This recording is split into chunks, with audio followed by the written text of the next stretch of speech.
All right, so let's talk about combinations and also let's discuss a bit of night end games, right? So combinations is something which is going to be very fun. It's going to be very interactive. You'll see all sorts of things.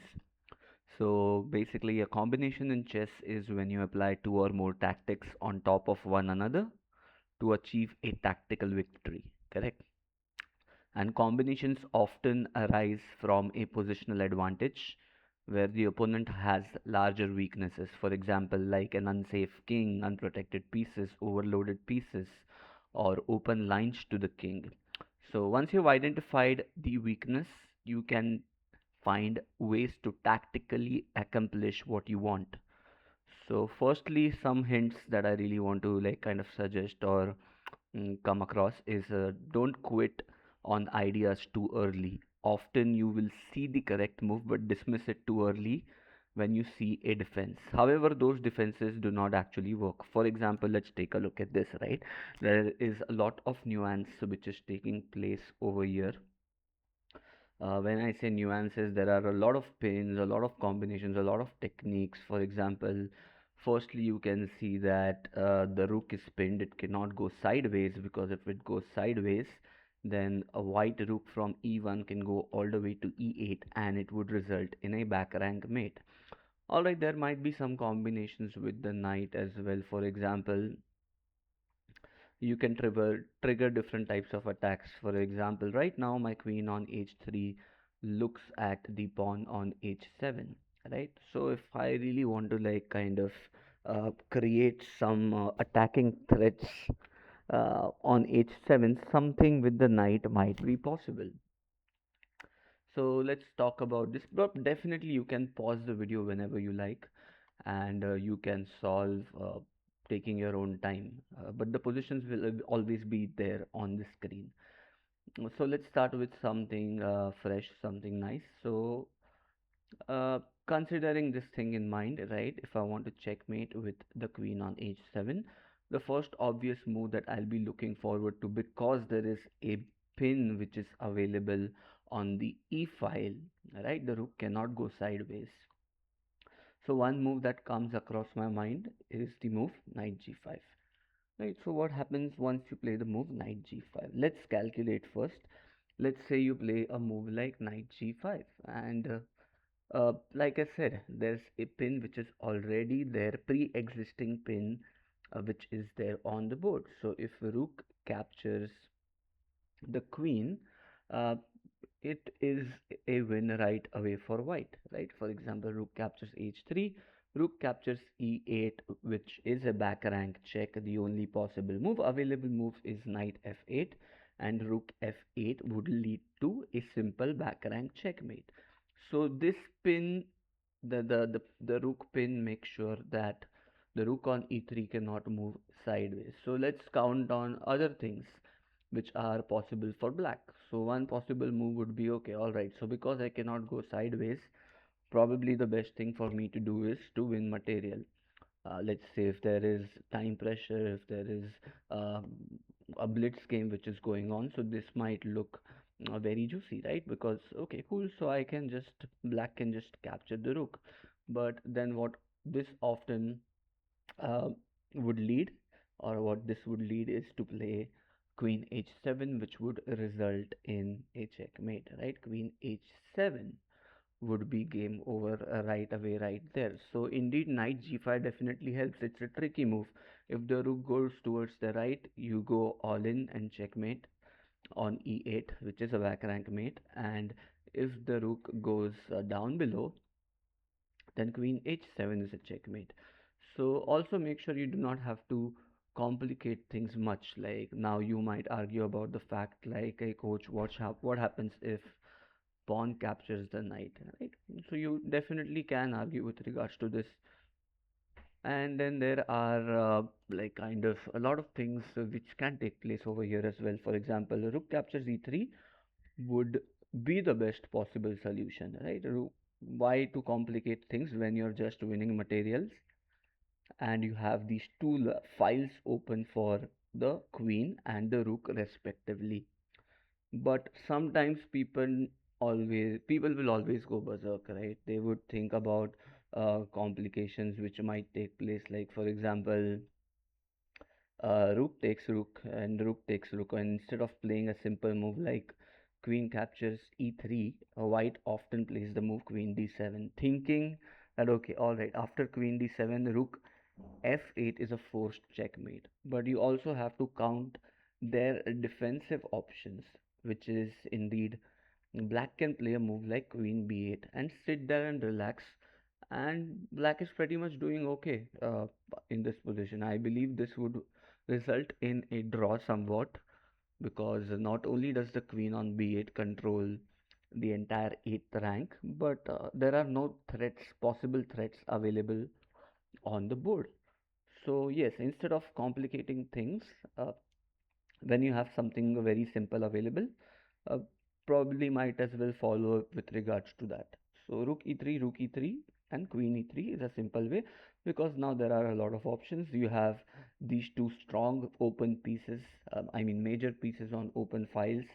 You can carry forward with rook f7 or queen e7 for that matter, and white king is definitely in a safe position. So some takeaways from this position, which is indeed based on a beautiful combination which involves multiple things, is to kind of look for a possible weakness and try to exploit it, even though it looks like okay, there are ways to defend it. If you kind of look ahead and calculate forward, there aren't any, because pawn captures knight would lead to a simple rook captures e3, which would help us gain an exchange. Other moves are totally incompetent. For example, rook captures e1 is uh, very bad, as it leads to queen h7 checkmate, right? And the other one is like probably playing a move like rook to h3, again not good indeed, because of rook captures e8, which is a forced checkmate. So alright, keeping all of these things in mind, let's go to the next one. So of course you can definitely pause, or you can take a couple of minutes of your time, or even more for that matter, because if you just have to evaluate or like kind of second guess this position, white's knights white's knights both these white's knights are dominating the position. So what are the best squares for the knight, and can white use a combination with their knights to gain material, is my question. Okay, I repeat, white's knights are dominating the position. Where are the best squares for the knights? I'm talking about the white ones. And can white use a combination with their knights to gain material? Right? This is position number two. Probably gain something big, gain something of significant importance and value, which will help you to finish the game off pretty easy. So let's begin with this, right? Firstly, you definitely jot down, I mean, dot the I's and cross the T's. So you can see that both the queen on d7 and as well as the rook on f7 are at a nice distance away from the e5 square. Correct? So let's think about this move first. What happens if you play a move like knight e5? Right? Firstly, they cannot, when the knight goes to e5, it hits both the rook and the queen. So if there is a point wherein black thinks, okay, you know what, I might just retreat my queen away, that won't help, because this is nothing but a simple win, because you just win material, right? You're just giving away not a bad knight, but something which is inferior as compared to something which is superior. So definitely knight e5, and wherever you move the queen, it will help white, as you're losing 3 and we are getting 5, right? So far so good. So probably one move is to take the knight. So of course, again, if you take the knight with the rook, it would not help the black pieces, because it would result in the same thing, which is we are gaining an exchange. Not only that, if you just emphasize on the position, there are some pins, nasty pins available on the board, and also the f6 square is there wherein the knight can hop in the future.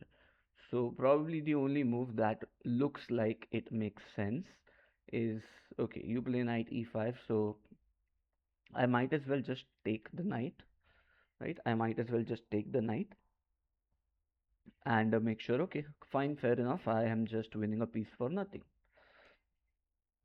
And there are many combinations available. For example, one of the things white can play is to play the move queen captures d7, which is 90% of the time that I get from adults and the kids that I teach, is probably to go queen d7 all in, and after rook d7 there's a beautiful fork available which is knight f6. Let's say wherever the king goes, you can just chip off this rook, which is not bad at all. But why find something good when you can look for the best? It's a cliched thing in chess, right? When you find a good move, look for the best one. So after pawn takes, instead of taking the queen, why don't we deflect the rook's control over the queen? Or how can we create a decoy, make sure that the rook no longer remains as a defender? Pause the video, or like you can always use the chat or the comment section, kind of put in your inputs about it. Yes, so if you want to deflect the rook, the best way, instead of playing the queen to d7, rook to d7, knight f6, instead of this, the best way is to directly win the queen by creating a family fork. A family fork is when the queen attacks not only the queen and the king, but it also attacks something like the rook or probably a bishop.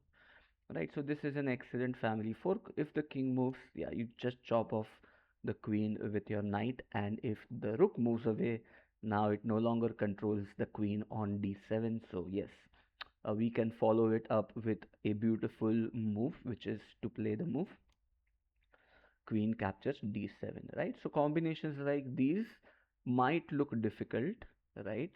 Uh, but they are easy once you kind of decipher or like evaluate or judge the position based on the pieces or the squares where the pieces are placed, right? So eventually the first thought that comes in my mind is there's a pin, there's a beautiful knight on e4, probably I can just fork it. If the queen moves, I win material by gaining the rook. If the rook captures, again I gain material. And if the pawn captures, yes, instead of uh, like kind of being too fast and abrupt about the situation, kindly take a breather, and instead of playing queen d7, you can just deflect it. And also remember, the knight creates a fork, so it is pretty forced to capture the knight.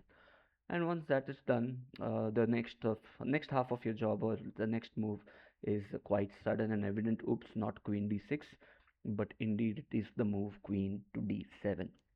All right, let's go to the third position over here, right? And this one is one of my favorites, right? It has a lot to do with probably forcing your opponent into playing moves. Remember, one bad move or one move wherein you do not force your opponent, it might land us in trouble, because we have to account for the fact that, okay, let's say if you make a move that does not force the black king to react, right? You play a move like queen to g4, then boom, queen b1, or sorry, queen a1, or queen a2 rather. Uh, Forgive me, queen a2 is a direct checkmate. So anyway, any moves that are not meaningful would result in a direct checkmate. So probably you have to play moves that force your opponent, right? Force your opponent to react, which means forcing the black king to react. So of course you can pause it or use the chat, use the comment section to again come up with the solution. But yes, if you have to force the king, probably the best move is to play queen to h7 check, because that is the only check available on the board. And yeah, you force things, which means the only move is to go king f8. And now here's when things start get interesting, right? Again, if you need to force, you need to challenge by playing the move queen g7. Why? Because if king captures g7, then there's this beautiful mate, the bishop on f6 controls the diagonal on both sides of the board. So let's say if king g8, or for that matter, even if king goes to f8, rook h8 is troublesome and it would end the game right away. So definitely keeping all of these things in mind, black would not go for the instant move, or move which kind of ends the game for him.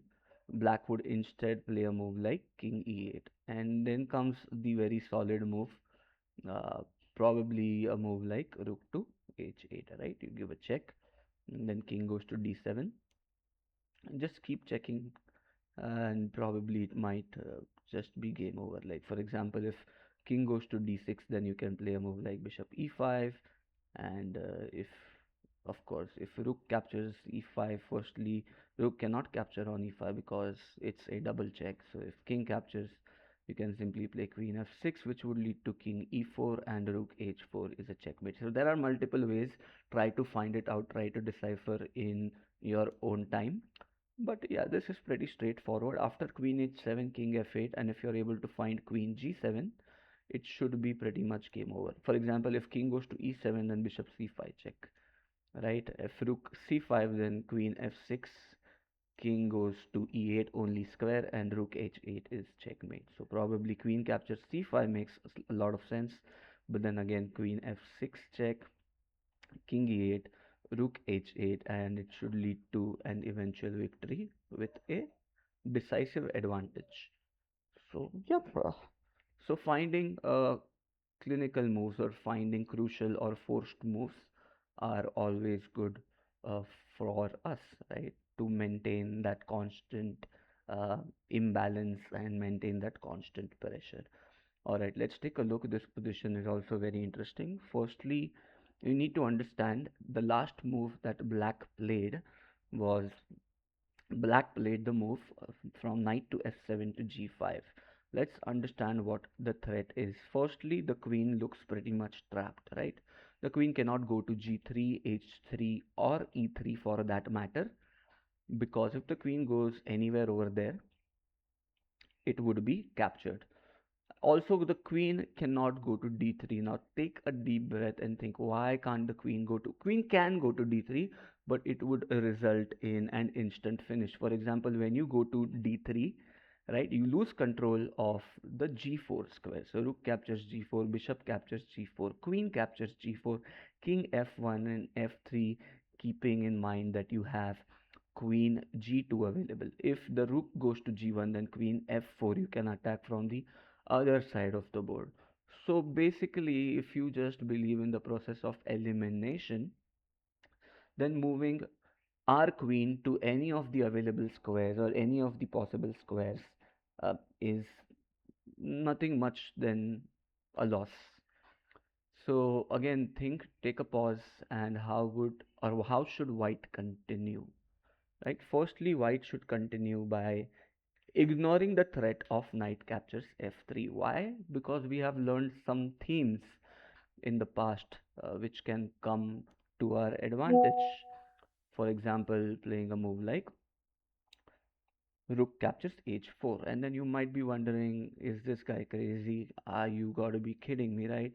Rook h4 looks like a move that is um, not that great, because knight f3 would lead to a loss of a queen. But then again, there comes a beautiful skewer followed by a knight fork. So if the king moves, yes, you lose your queen. If the king captures the rook, which is by far the forced and the best possible move, you go knight f6, let the king go anywhere. It shouldn't really make much of a difference, and then you go ahead and capture the queen. And probably this position might look a bit difficult, but you always keep in mind that you have the bishop, and you can definitely exploit on the queen side of the board by kind of opening up the position a little bit.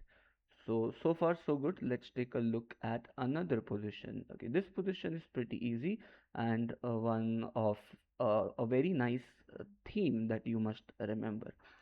Firstly, take a look at this loose knight. I really want to play the move queen captures d5, but I cannot do so. Why can't I do so? Because if I play the move queen captures d5, it would lead to queen captures queen, right? So basically, I want to try and deflect the piece which defends it. So probably only way to kind of deflect, remove, or kind of shake away this queen from protecting the knight is to play a move knight to e6, and then the queen can go to d6 or the queen can go to d7.